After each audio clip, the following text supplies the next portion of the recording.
Bom, boa noite a todos e a todas, então. Gostaria de agradecer, no primeiro momento, a presença de vocês, nessa noite de chuva. E gostaria de dar abertura, então, ao nosso fórum, organizado pelo Movimento Construindo o Futuro. E neste segundo fórum nós teremos como tema a educação. Gostaria de compor aqui o debate com o nosso querido Douglas Martella. O Douglas é acadêmico de Direito, ele é empresário, sócio proprietário da Trans Martelo e também da 08 Bar. Vai estar somando aí. Depois gostaria de chamar o Marcito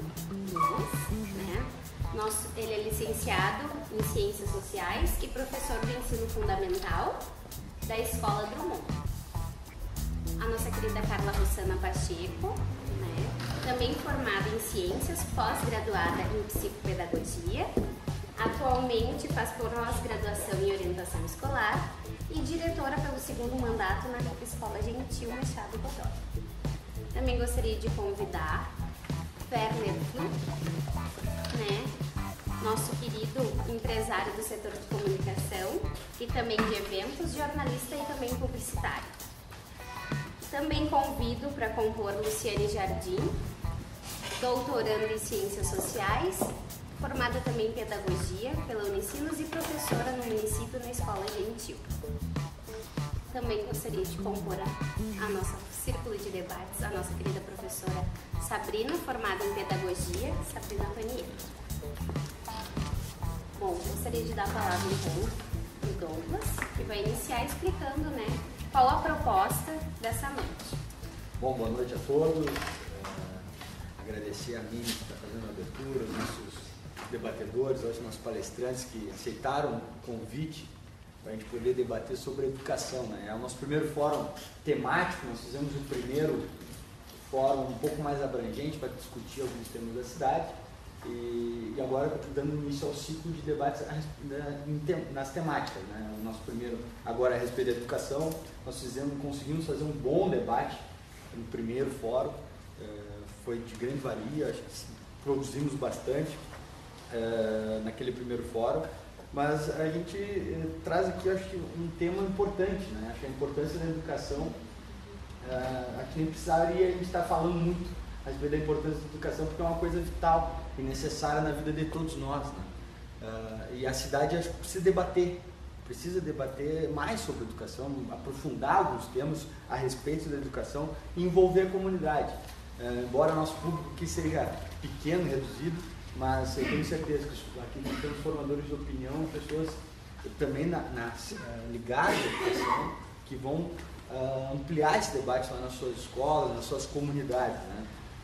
Aí não pode também deixar o debate ficar somente no meio político, porque, como se diz por aí, a política é importante mais para ser feita apenas por políticos. A sociedade tem que se envolver, a sociedade tem que debater. Então, o nosso investimento nesse debate é envolver a comunidade e a participação. A nossa contribuição com a cidade de Alvorada é participar do debate, fomentar o debate e estimular cada vez mais o debate.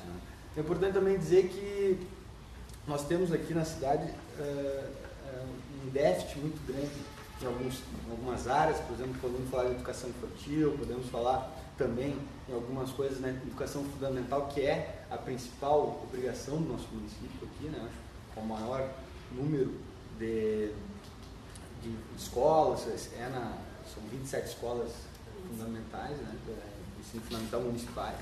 Então, nós temos que melhorar essa infraestrutura, temos que melhorar também a questão salarial dos nossos professores, mas não vou aprofundar muito, vou ter a oportunidade de falar um pouco mais depois disso. Então, dou aberto, com muita alegria, com a presença de todos vocês, nosso primeiro fórum, Alvorada 50 anos, para onde queremos ir, agora com a temática de educação. Ok. Então, convido o Marcito a abrir a nossa roda de debate. Tá bem. Gostaria, antes de começar a fazer o meu diagnóstico sobre educação, eu queria contar um pouquinho para você sobre a minha caminhada. Eu cheguei aqui no município em 2004, na realidade fiz o concurso em 2003, fui chamado em 2004.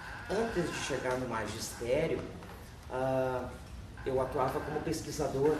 Então, pelo fato da minha formação em ciências sociais, sempre tive interesse em trabalhar com pesquisas. Então, eu tinha 2 ou 3 empresas de pesquisa para as quais eu prestava serviço.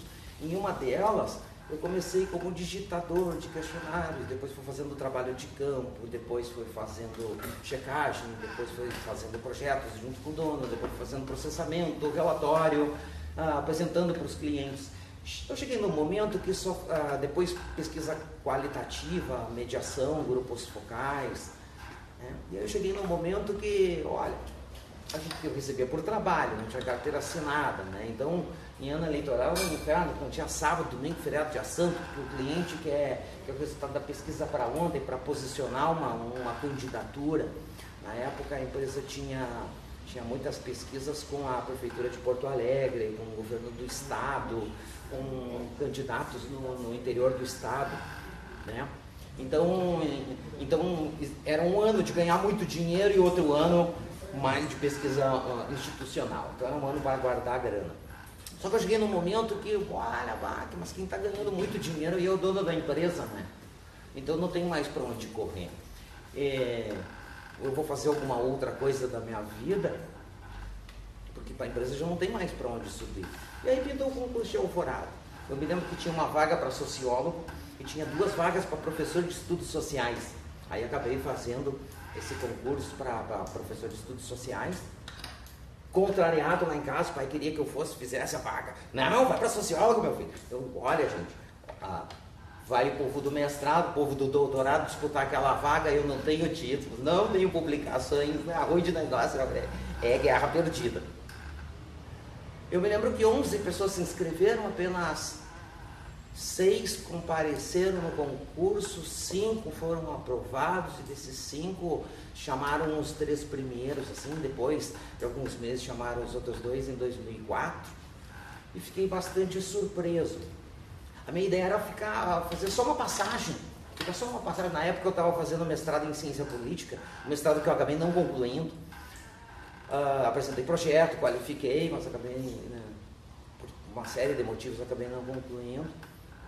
E acabei ficando na rede. Então, estou até agora, estou aqui na rede. Trabalhei depois em 2007, fui convidado pela Jussar para trabalhar na assessoria pedagógica do SEJA. Ficamos 3 anos lá. Depois, em 2009, fui convocado para a Escola Elisardo por falta de professores de geografia. Acabei ficando manhã lá e à noite na secretaria.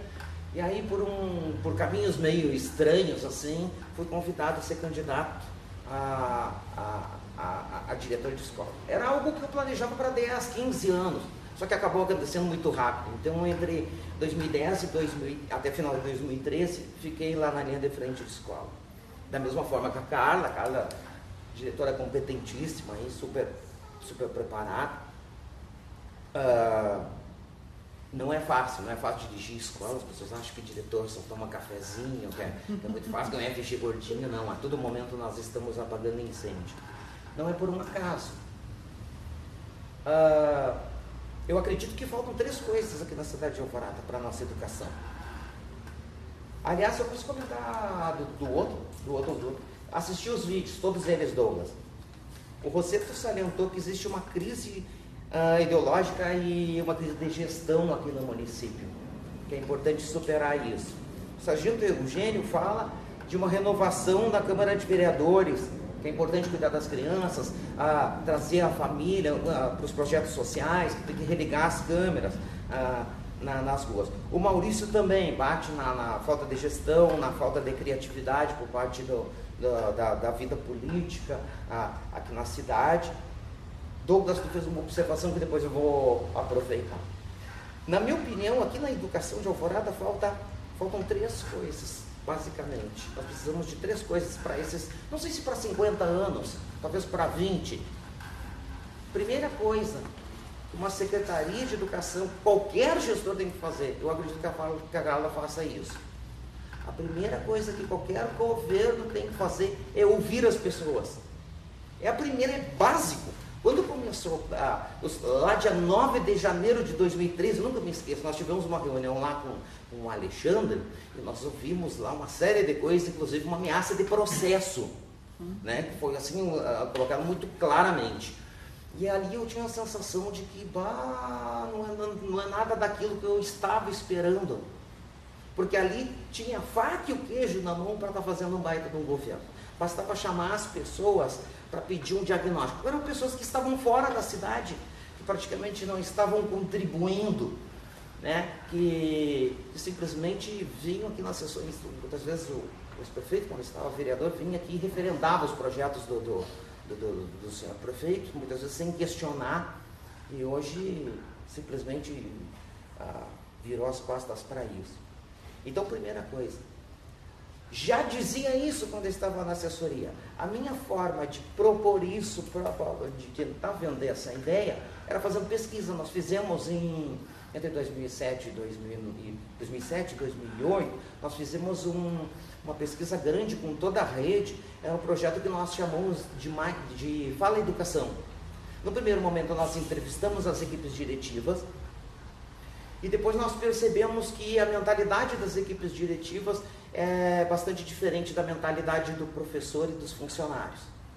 Então nós entrevistamos primeiro as equipes diretivas e nós percebemos ali que existe uma divisão social do trabalho bastante clara. O diretor tem um conjunto de atribuições e os vices, enquanto o diretor focaliza mais no aspecto burocrático da coisa, no financeiro, e de uma maneira muito geral na escola, o vice tem um foco mais no pedagógico, em estar apagando incêndio. Né? E isso nos levou não, peraí, tem essa diferenciação, então os professores devem ter um outro perfil diferente. E aí nós fizemos um questionário específico, fizemos pré-testes, entrevistamos os professores do SEJA no primeiro momento, depois nós entrevistamos os professores do diurno. Dos professores do SEJA nós descobrimos, por exemplo, que perto de 50% dos professores em 2008 estavam trabalhando acima de 40 horas até 60 horas. Como é que nós podemos exigir uma aula de qualidade, um professor qualificado, um planejamento, se o professor está massacrado? E não é culpa do professor. O professor está nessa, muitas vezes pega a convocação, porque precisa ganhar um pouco mais, porque o salário não é atraente. Nós temos aqui na rede uma rotatividade gigantesca, perto de 30% dos nossos professores aqui atuam entre 1 até 5 anos. E aí nós temos 1/3 do magistério com convocações, vínculos precários. Como é que nós queremos aumentar a IDEB, a conter evasão, o abandono? Fica difícil. Então a gente precisa entender um pouquinho. Essa é a minha maneira, fazendo pesquisa quantitativa. Existem outras. Quem sabe reunindo os professores por área. Vamos reunir os professores de geografia, os de história. O que está funcionando bem, o que não está funcionando bem, o que os diretores estão precisando para as escolas. Nós vimos lá, Carla, agora no começo do ano, as escolas desesperadas com o estado de sucateamento. Eu acho que a tua escola foi a única que foi lá no Facebook, juntou os professores e fez uma campanha com a comunidade. Sim. Negócio muito bonito, cara. Sim. Sensacional. Exato. Legal. Mas também tem uma outra face. Deixa o governo livre, né? Sabe? Tem que fazer as duas coisas. Tem que pressionar. E também tem que mobilizar a comunidade. Isso é muito importante. O segundo ponto que eu gostaria de falar sobre a educação, eu vou pegar a ideia de um cara, lá de 1985, um cara chamado Dermeval Saviani. Ele partiu de uma analogia que vem lá do Lenin, que ele chama de teoria da curva da vara. O Lenin diz o seguinte: quando a vara está torta para um lado, para tu endireitar a vara, tu não precisa colocar ela no lugar. Tu tem que puxar a vara pro ponto exatamente oposto, que daí a vara vai retornar. Onde é que ele queria chegar com isso? Ele criticava os estrangeirismos dentro da educação, as ideias que vêm de fora, aquela mentalidade que tudo que vem de fora é bom. E mais, as ideias vêm de fora e elas se tornam moda. Numa hora é construtivismo, numa hora é avaliação emancipadora, numa hora se cria nomes bonitos. E os resultados, quem paga a conta são os nossos alunos. O que nós tivemos aqui no município, e essa situação é insustentável. Nós tínhamos uma associação de diretores que se chamava ADEMA, tinha problemas, cara. Sim. Nós tínhamos problemas bem sérios. Mas era um momento que nós tínhamos para a gente sentar, para trocar ideias, para a gente socializar, para a gente, olha, qual é o contato que nós temos lá para comprar folha de ofício mais barato, para reivindicar com o prefeito. Nós tínhamos um canal de acesso ao prefeito, para discutir o que está nos incomodando. Né? Foi assim, por causa do problema com as licitações vazias, que nós construímos juntos uma proposta para resolver o problema da merenda. Não é isso? As escolas receberiam aquele repasse e junto nós queríamos o coordenador financeiro educacional. Então uma coisa estava vinculada com a outra. Funcionou. Em algumas escolas funcionou bem, em outras não. Acabou criando uma situação bizarra. Eu percebi que o meu financeiro ganhava mais do que eu. Por exemplo, se tu botar a FG e as atribuições e responsabilidades, em outras escolas o financeiro ficou restrito a ficar substituindo em sala de aula, né? Alguns diretores muito inseguros não deixaram os financeiros trabalhar. Né? E agora, depois que me chegou a informação de que deu problema este ano em 9 escolas, somos 27 na rede, volta o financeiro, que é uma pessoa que não é mais uma pessoa que tem um FG, uma pessoa que está dentro do quadro, está lá para auxiliar.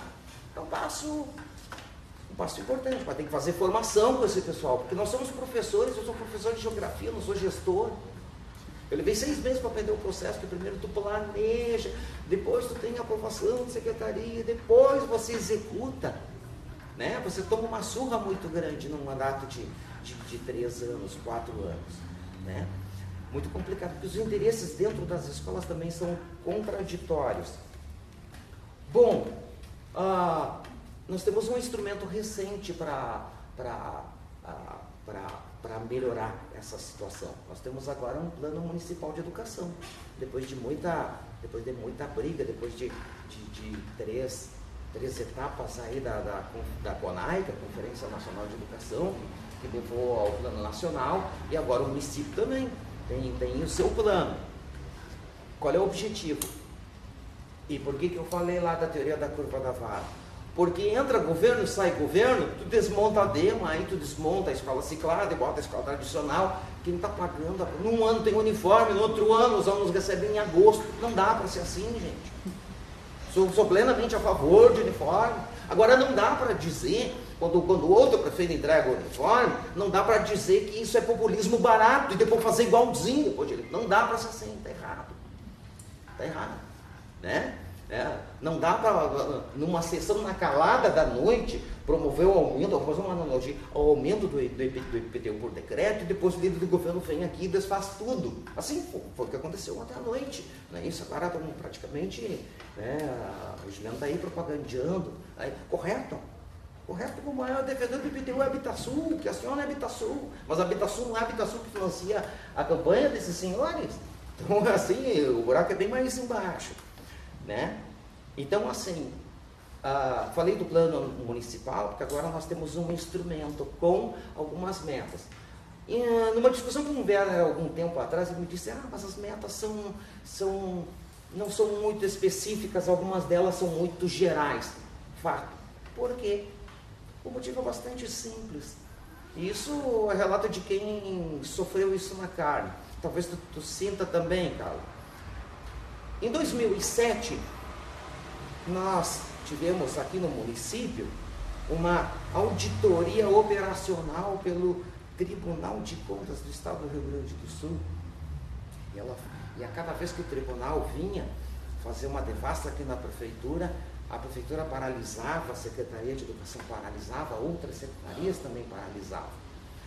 E ela aponta uma série de sugestões.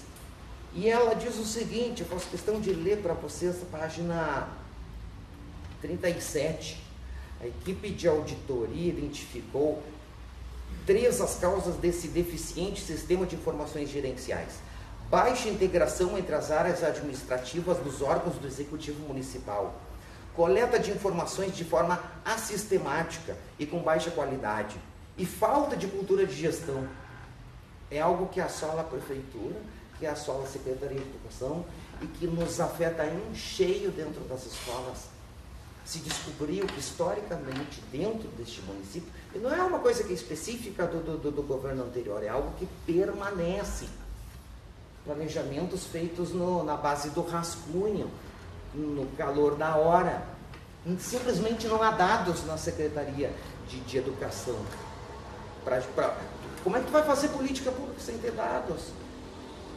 Tem que saber, cara, quantos meninos tu tem, quantas meninas tu tem, quais os índices de aprovação, quais os índices de reprovação.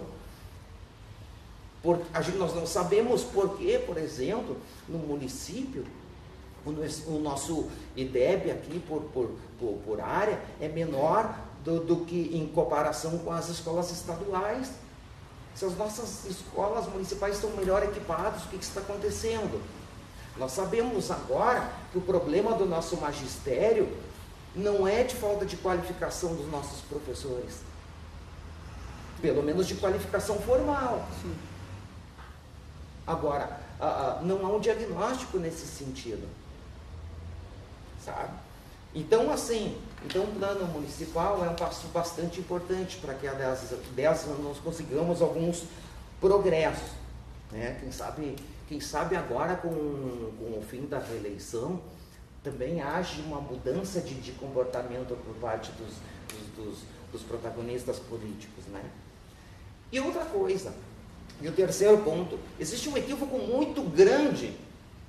Eu sentia isso no governo anterior que eu participei, porque as pessoas diziam nas escolas, cada vez que nós íamos visitar, elas diziam o seguinte: mas esse governo não tem um projeto pedagógico. Aí muita gente que trabalhando passou pela assessoria, voltava para a secretaria, chorando, muitas vezes assim, discorrer lágrimas, triste, decepcionado e tal, e era uma crítica muito forte. Então eu senti, entre 2007 e 2009, um certo complexo de inferioridade, pelo fato do governo não ter um projeto pedagógico. Hoje é o inverso. Existe um projeto bonito, maravilhoso, bastante bem escrito, está lá no site da prefeitura, provavelmente sabe quem é que escreveu, mas ele não funciona na prática. É um documento, é palavra, é papel, o papel aceita tudo, né? E é um equívoco muito grande. Quem tem que ter projeto pedagógico são as escolas, não é a Secretaria de Educação. Secretaria de Educação é órgão burocrático. O que o órgão burocrático tem que fazer? Tem que facilitar o andamento das escolas. Por quê? Porque a Constituição de 88 e depois a LDB trouxe dois conceitos inéditos. O primeiro deles, de autonomia das escolas. Isso é importantíssimo. Tu tem a liberdade de reunir o conselho escolar e os professores e decidir se tu vai trabalhar gênero ou não, por exemplo. Tu tem condições de reunir o teu conselho escolar e decidir onde é que vocês vão alocar os recursos. O que vão fazer com aquela grana. Tem autonomia para isso. E a segunda coisa, gestão democrática, que anda de mãos dadas. E que não é necessariamente com este modelo que nós temos agora. Agora, nosso modelo, que foi assim, praticamente imposto com ela abaixo, é um modelo que tu elege equipe diretiva, igualzinho do Estado. Agora, como é que tu vai fazer isso quando tu tem pelo menos um terço do magistério que é convocado, que tem vínculo precário, em que os vices se tornam inimigos naturais do diretor, porque o vice está sempre incomodado porque ganha um terço do que o diretor ganha de FGI, nunca está bom na cabeça do vice, sabe? Então a gente tem que, tem muita coisa que tem que ser feita, né? Muita coisa, mas o fato é que vem acontecendo no município um processo de descentralização. E é isso que não está sendo compreendido. O que está acontecendo neste momento? Houve a troca de governo em 2013, começou um novo governo, e centralizou em 2013. Chegou 2014, continuou o processo de centralização. E agora, em 2015, nós estamos pagando uma conta terrível. Final de maio, os alunos recebendo kit escolar, que é importante. Eu estou de manhã lá no Betinho, não faz tanta diferença, mas para os alunos que estão no Normérico, que estão no Cecília, faz uma diferença enorme. Para a tua comunidade lá, faz diferença. O uniforme é importante? É importantíssimo também que os alunos recebam. Mas tem que melhorar essa dinâmica bastante. O ponto, Douglas, é o seguinte, isso me levou muita bronca lá no Elisato. As escolas públicas são empresas, sim. Tem CNPJ, tem que ser tratado como empresa. Elas são diferentes. Elas são empresas públicas, são pessoas que têm outra mentalidade, mas elas são empresas, elas têm que ser administradas como empresas. E uma secretaria de educação tem que fazer planejamento. É insustentável essa mentalidade. E a gente precisa ver aí, se existe crise de gestão, é por causa da crise de mentalidade. É esse que é o problema. Essencial, pelo menos no meu ponto de vista. Falta cultura de gestão, tem que trabalhar, os financeiros têm que ter um mínimo de formação, senão não vai resolver o problema. As escolas, e mais, existe um desequilíbrio muito grande, os protagonistas políticos colocam os seus CCs nos cargos. Só que tu tem que equilibrar com critérios técnicos. O município devolvendo verba, por exemplo, para revitalizar a Lagoa do Cocão é inadmissível.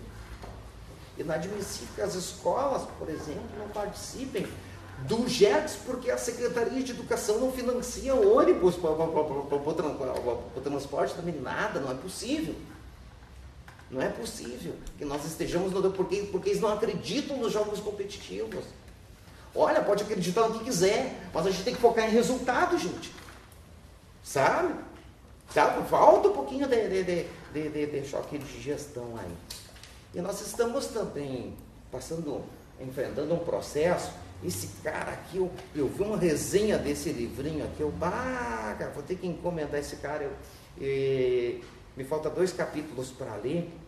Um cara chamado Moisés Naim, esse livrinho aqui, O Fim do Poder.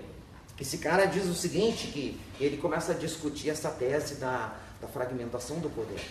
Porque hoje, nem prefeito, nem secretário de educação, nem professor, ninguém tem todo aquele poder concentrado que tinha algum tempo atrás. Hoje os alunos questionam a metodologia do professor, a conduta dos diretores de escola, a conduta do prefeito. Nunca a informação esteve tão disponível quanto hoje.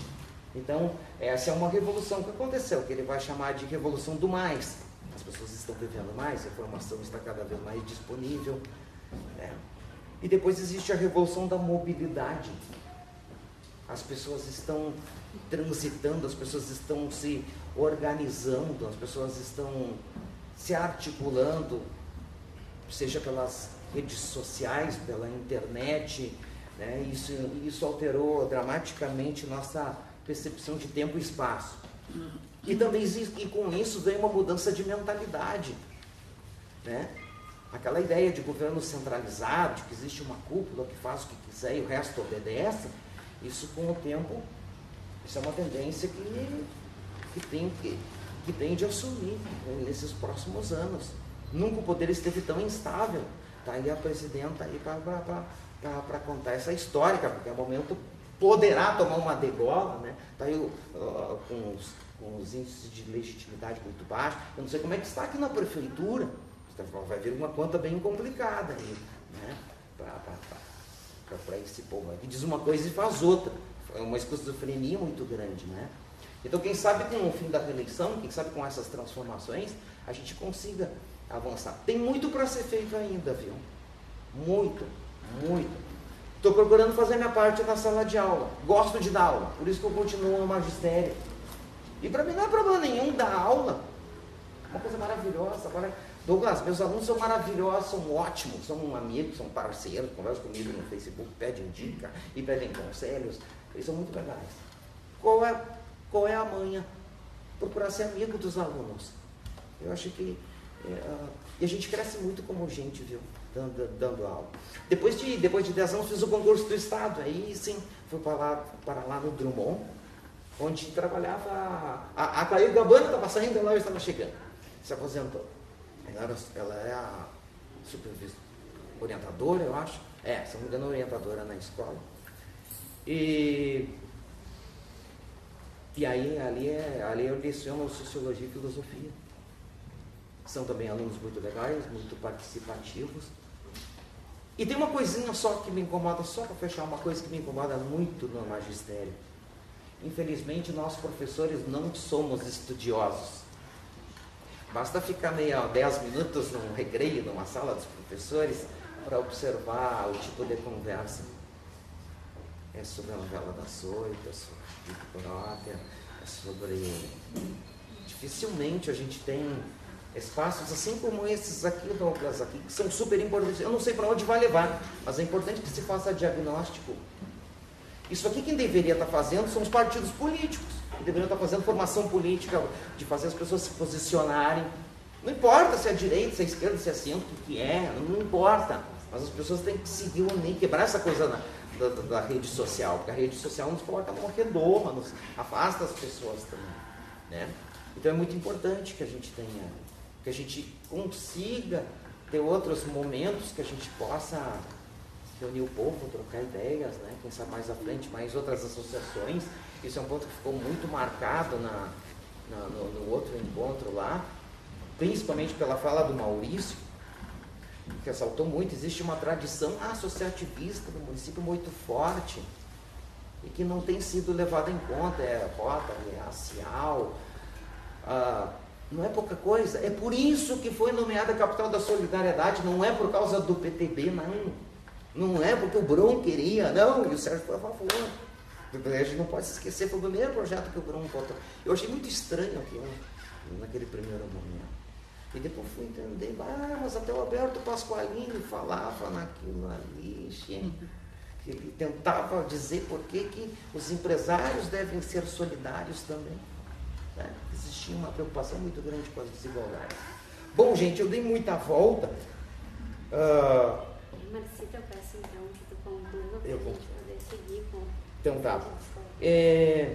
Eu acho que é isso por enquanto, a gente vai prosseguindo, depois quem quiser fica à vontade, estamos aí para debater. Muito obrigado por ter vindo, obrigado pela oportunidade, Douglas. É isso.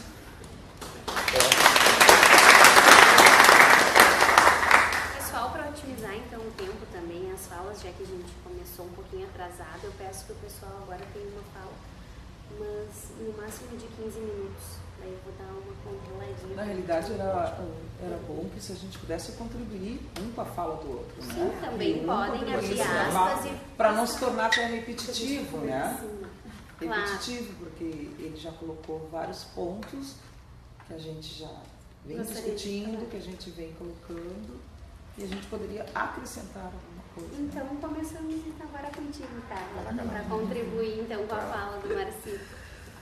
Bom, o Marcito é um pesquisador, né? Ele sempre teve uma opinião muito forte das coisas e eu respeito muito a opinião do Marcito. Eu já vim colocar mais a prática, o dia a dia, o que nós realmente passamos na escola. Porque, como diz o Marcito, é muito boa a teoria, agora a prática é bem diferente. É bem diferente, né?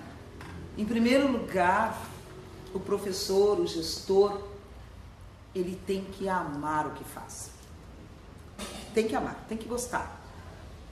Porque hoje, como o Marcito bem colocou, o município perde muitos professores. Por quê?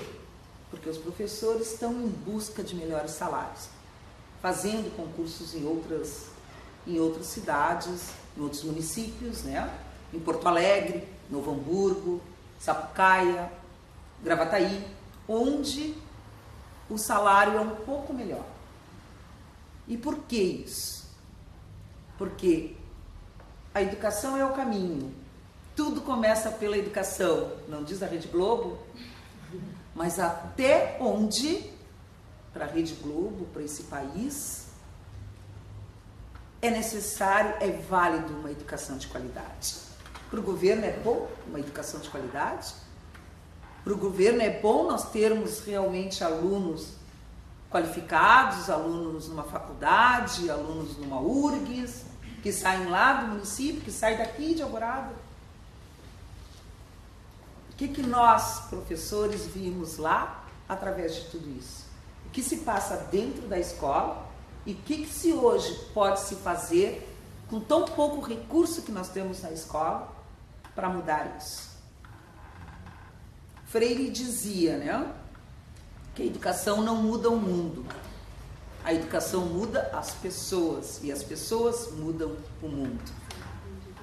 Então eu questiono, até que ponto é vantajoso para os nossos governantes uma educação de qualidade? E realmente se busca essa educação de qualidade? Eu coloco aqui, está aqui minhas professoras, aqui doutora já em educação, uma professora que eu tiro o meu chapéu, professora Sabrina Tonieto, e a convidei para participar disso, porque é uma professora entusiasmada com a educação, motivada pela educação, que busca uma educação de qualidade. E é isso que vale a pena se ouvir. Não políticos que vêm aqui para fazer, não. Tem que ouvir aqui, ó, a professora que está lá das 8 da manhã às 5 da tarde, ou muitas vezes até às 11 da noite, que está lá todo dia, enfrentando o pai, enfrentando a mãe, enfrentando os alunos, mas construindo com eles, mediando. E hoje nós vivemos num país onde a tragédia é valorizada, as coisas ruins são valorizadas e as coisas boas não aparecem. Por isso eu convidei a Sabrina, que antigamente era chamada de professorinha, a professorinha do CAT. Mas é a professorinha que busca dia a dia mudar a visão e colocar no aluno que ele é capaz. Porque hoje a escola não é mais um lugar onde se transmite conhecimento. No meu tempo era assim. No meu tempo era assim. A gente entrava na escola, o professor era valorizado, não financeiramente, mas o professor, ele estava num pedestal. Ele tinha aquele valor perante a sociedade. A gente respeitava o professor, admirava o professor. E eu vou te dizer, na minha época assim, de educação infantil, de jardim, o professor para mim era um ser diferente. Eu não conseguia imaginar a minha professora fazendo xixi. Não imaginava ela, porque para mim ela era um ser diferente, angelical. Angelical. E hoje, como o Marcito colocou, nós temos uma outra posição. Nós temos que ser amigos, nós vivenciamos o dia a dia, nós construímos ou desconstruímos algumas coisas que foram construídas erroneamente.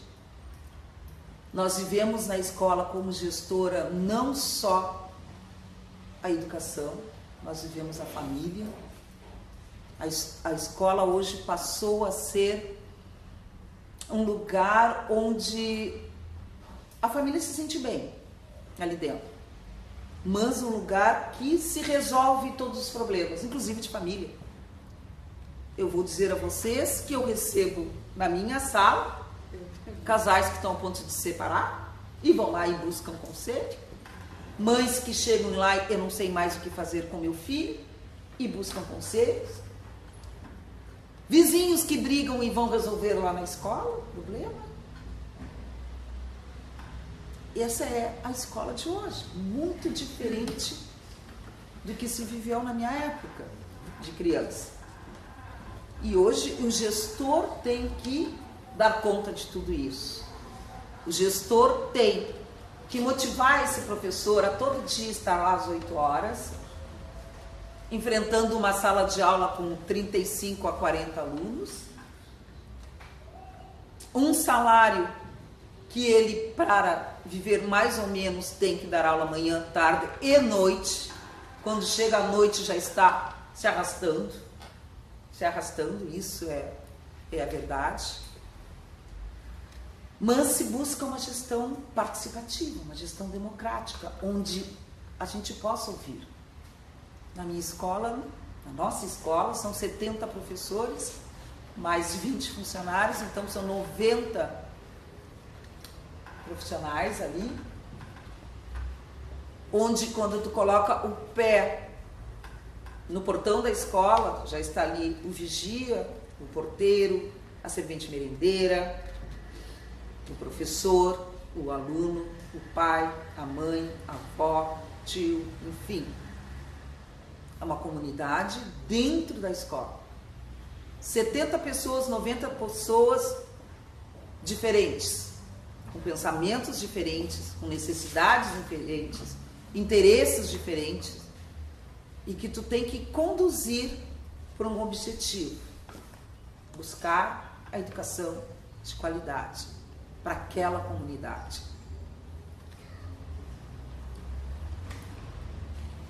É um desafio? É um desafio. Então, quando eu fui convidada pela Mini e o Douglas, eu disse, eu vou buscar o que meus professores pensam também. Porque isso é gestão participativa. É tu ouvir, e ouvir muito. Não só nas reuniões pedagógicas, não só na sala de professores, onde sai todos os assuntos. Mas pensar educação tem que pensar juntos. E principalmente com aqueles que são coautores da educação. Então, assim, e eu quero que vocês, né? Carla, eu quero falar sobre isso. Eu busquei pontos por eles. Hoje era um dia de conselho de classe na escola, onde os pais estavam presentes, e nesse conversar com os pais, eu estava ali anotando, vendo o que os pais buscavam daqueles professores, o que os professores passavam, o que os alunos ali perante os pais buscavam também. E entre um papo e o outro, eu chegava com a pergunta para eles: o que é educação de qualidade para vocês? O que vocês esperam de Alvorada? Que hoje, aqui em Alvorada, mesmo sendo Alvorada um município pequeno, perto da imensidão do Brasil, onde está se discutindo educação em todos os lugares. Já dava hoje no jornal de manhã, né? As discussões que estão tendo em vários municípios, em várias cidades, capitais, discutindo a educação. E um dos pontos assim que se colocou e que vem com a fala do Marcito é a valorização profissional, que não é só o salário digno. Gente, eu acho assim, o salário digno não deveria nem ser discutido, deveria ser uma coisa básica. E o Brasil não tem isso. Hoje, pelo WhatsApp, uma professora estava passando, não sei se vocês viram, os valores que ganham os desembargadores, juízes, cerca de 150 a 120 mil, 174 mil, né? E, gente, e o professor está mínimo dos mínimos. Sabe por que ser uma categoria tão desvalorizada nessa sociedade? Tão desvalorizada. Se educação é tudo, se tudo começa pela educação. Por quê? Desembargador e juiz passaram pela escola. Tem a formação através do professor. Até um mestrado, um doutorado, isso aqui. Tem a figura do professor. Né? Mas para chegar até lá, iniciou numa pré-escola, no jardim de infância, no primeiro, no segundo, no terceiro ano. Então, essa valorização profissional, além de um salário digno, sim, porque se merece um salário digno, seria também a parte da formação, do estudo, da pesquisa, das condições de trabalho. Exatamente. E a palavra ouvir foi um permanente em todos os professores. Os professores querem ser ouvidos, eles têm necessidade de serem ouvidos. Têm necessidade de ser ouvidos. E não são ouvidos. Não são ouvidos. Uma gestão profissional e não partidária. Foi colocado isso. Como o Marcito colocou, de 4 em 4 anos, troca o governo, ou não, né? Às vezes mais tempo. E o hábito mas de se negar tudo que era bom de um, né? Desmonta tudo. Desmonta tudo, assim, a gente não mantém um parâmetro do que era bom, pode permanecer e a gente ajusta para que a gente tenha um crescimento contínuo. Não, a gente acaba negando tudo num porque bloco. foi construído. Né? Era como se um aluno pudesse ser reprovado num bloco todo em função da matemática, do português, né? Uma coisa muito estranha, assim. Até mesmo os livros, quando eles são reformulados, né? Nós tivemos hoje uma reunião com os editores, né? Eles explicando, reformulação não é botar tudo fora e fazer um livro novo, isso é construir um livro novo. Reformulação é manter o que está dando certo e partir dali, né, acrescentando o algo a mais que estava faltando. Então, assim, as gestões partidárias, elas acabam fazendo isso, né? Anulando tudo de uma vez só, e aí nós perdemos, os alunos perdem, a comunidade perde e acabamos na situação que estamos. É como tu disse, em 4 anos é um modelo, depois de 4 anos aquele modelo já não serve mais, é um outro modelo, aí volta o mesmo partido, daí volta aquele primeiro modelo, e os alunos percebem isso. Até porque não se consegue um trabalho significativo, uma educação, uma aprendizagem significativa com esse estilo. Então eles colocaram até a questão da própria Secretaria de Educação. Teriam que ter funcionários, de repente até para um concurso interno, né?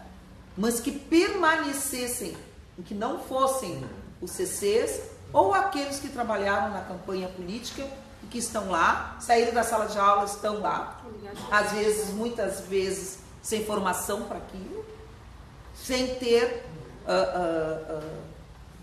base no que está trabalhando, né?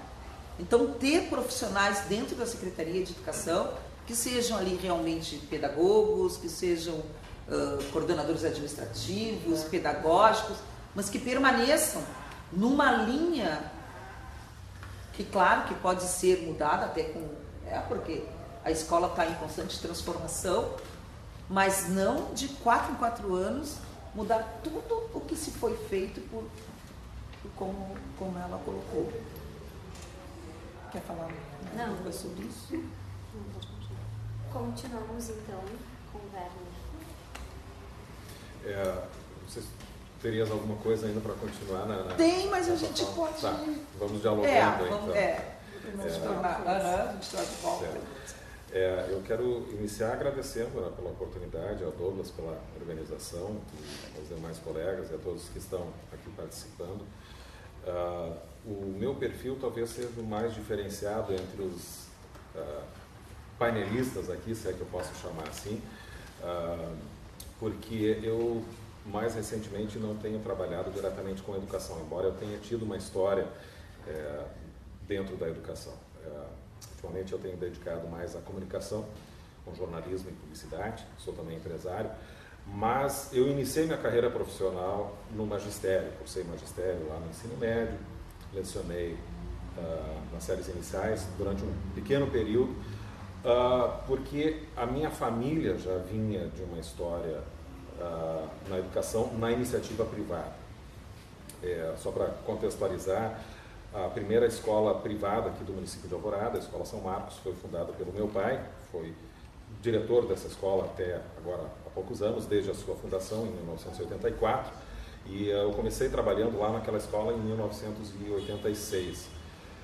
Depois essa escola foi se ampliando e passou a ser uma faculdade no ano de 2000, e eu continuei lá, depois focando a minha atuação mais na faculdade, mas Depois daquela primeira experiência em sala de aula, eu passei a trabalhar mais na administração da instituição, dando suporte ao diretor, que era o meu pai, e depois com a criação da faculdade.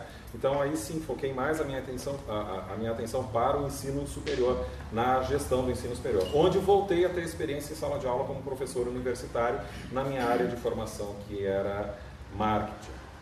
Então eu conheci diversos aspectos da educação pela minha atuação profissional, e mesmo antes dela, por outros lugares por onde nós passamos, por onde a nossa família passou antes de vir para Alvorada, em 1971, nós também estávamos sempre relacionados com a educação. Então eu vivi a educação desde o berço, porque o meu pai sempre esteve relacionado com isso na iniciativa privada. Foi diretor de outras escolas, criou outras escolas em alguns outros lugares, até que finalmente veio criar raízes aqui em Alvorada. Então, naturalmente, nós fomos criando também uma percepção sobre a educação, mas a partir de uma ótica diferenciada, talvez, da ótica de vocês, mas que nem por isso seja conflitante, ao contrário. Muitas das coisas que foram colocadas aqui agora pelo Marcito, pela Carla, também alguma contribuição da Sabrina, coincidem com a minha visão também, que foi criada a partir de uma experiência muito diferenciada. Não é preciso a gente se aprofundar muito nessas diferenças que existem entre o modelo da educação pública e da educação privada. Existem muitas diferenças, mas também existem muitas semelhanças, existem desafios que são comuns, até porque todos nós vivemos numa mesma sociedade, a sociedade brasileira, que vive um grande dilema relacionado à educação, entre outros grandes dilemas que nós vivemos na nossa sociedade brasileira. E isso me faz lembrar de uma frase do Darcy Ribeiro, falecido educador, né, que criticava muito o modelo de educação do regime militar e cunhou uma frase célebre que dizia assim: a crise na educação, que naquele tempo também se falava em crise na educação, isso não é um tema tão recente assim aqui no Brasil, mas dizia ele, a crise na educação não é uma crise, é um projeto. E eu concordo com isso, e isso acho que tem um pouco a ver com o que a Carla disse antes. A quem interessa ter uma educação de qualidade e formar um povo esclarecido? A quem interessa isso? A nossa elite política, certamente que não. Aos grandes detentores do poder, não apenas político, mas também econômico, certamente que não interessa. Mas isso nessa nossa cultura que nós vivemos aqui, né, a nossa cultura brasileira, e não só brasileira, nós temos um perfil muito semelhante à grande maioria dos países da América Latina. Nessa nossa cultura aqui, a educação não é valorizada, apesar dos discursos da valorização da educação. E os discursos são aquela história de engana bobo, faz de conta que, né, beleza, a gente investe muito, e um exemplo disso, eu até escrevi algum texto sobre isso, quando se começou a falar dos royalties do pré-sal. Porque 75% dos royalties do pré-sal vão ser destinados à educação.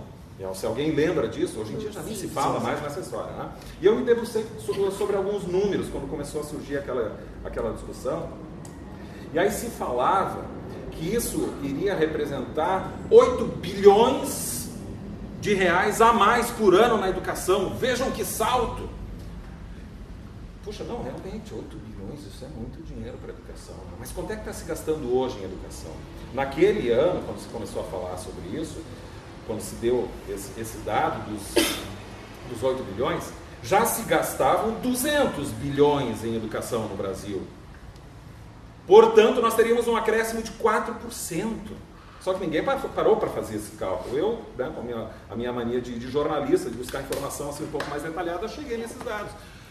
Isso é propaganda, e eu, como sou publicitário também, sou formado, eu até estou falando um pouco mal dessa área aí da publicidade, mas é a constatação infeliz que eu tive que fazer. É só mais uma propaganda para dizer que vamos ter grandes avanços, quando na prática não vai acontecer nada. Bem, outro número que se falou muito é que nós temos que avançar para investir 10% do PIB brasileiro na educação, e aí vamos resolver a educação. E aí eu trago um exemplo que tem sido ilustrado muitas vezes, ao redor do mundo, de o sucesso de um país e de uma nação através da educação, que é a Coreia do Sul, entre outros. Eu quero falar um pouquinho da Finlândia também, que é um outro exemplo fantástico, mas a Coreia do Sul...